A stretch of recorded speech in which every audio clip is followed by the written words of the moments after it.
வணக்கம் உலகத்தமிழ் மக்களே. சுவையான கிறிஸ்பியாக பருப்படை எப்படி செய்கிறதுன்னு தான் பார்க்க போகிறோம். இப்போ அடைக்கு தேவையான பொருள்: 1 கப் துவரம்பருப்பு, 1 கப் உளுத்தம்பருப்பு, 1 கப் கடலைப்பருப்பு, ஒரு 8 காஞ்ச மிளகாய்.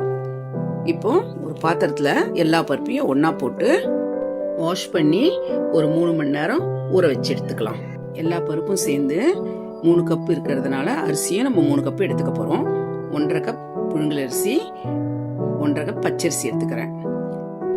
ஒரு பாத்திரத்தில் எல்லா அரிசியும் ஒன்றா போட்டு நல்லா வாஷ் பண்ணி 3 மணி நேரம் ஊற வச்சிடலாம்.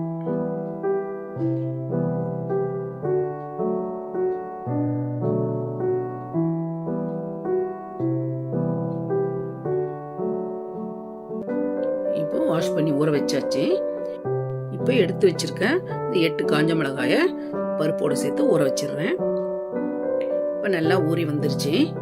இப்போ ஒரு மிக்சி ஜாரில் இந்த மிளகாயை மட்டும் தனியாக போட்டு பொடி பண்ணிட்டு அரிசியை அது கூட போட்டு அரைச்சி எடுத்துக்கலாம்.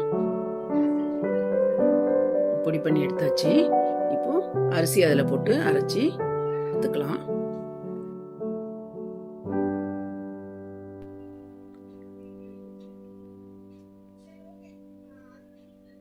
அரைச்சி எடுத்தாச்சு பாருங்க. இது மாதிரி நைஸா இருக்கணும் அரிசி மாவு. இதை ஒரு பாத்திரத்துல மாத்திக்கலாம். இது மாதிரி எல்லா அரிசியும் அரைச்சி எடுத்துக்கலாம். அரிசி ஃபுல்லா அரைச்சாச்சு. இப்ப பருப்பையும் அரைச்சி எடுத்துக்கலாம். அதே மிக்சி ஜார்ல பருப்பையும் போட்டு இது மாதிரி கொர கொராவா இருக்கணும், ரொம்ப நைஸா இருக்கக்கூடாது.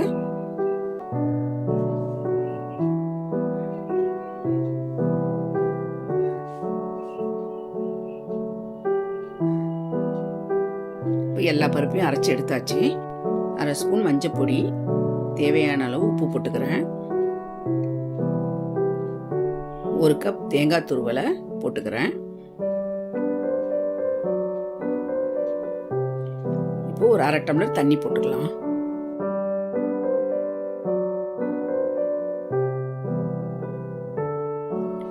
எல்லாம் மிக்ஸ் ஆகிற மாதிரி நல்லா கலந்து கொடுத்துக்கலாம்.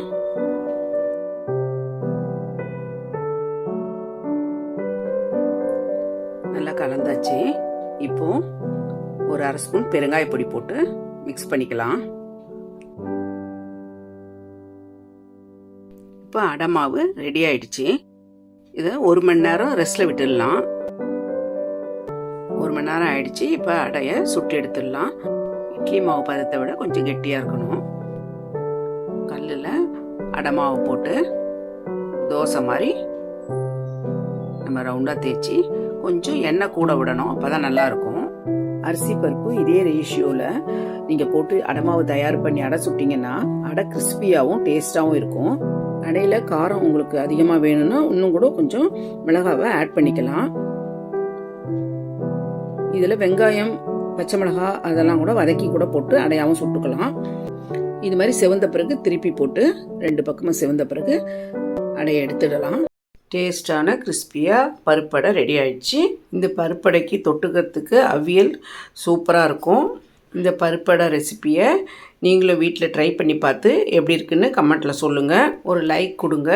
நண்பர்களுக்கும் சொந்தங்களுக்கும் ஷேர் பண்ணுங்கள், சப்ஸ்கிரைப் பண்ணுங்கள், அப்படியே பெல் பட்டனை ப்ரெஸ் பண்ணுங்கள். நன்றி.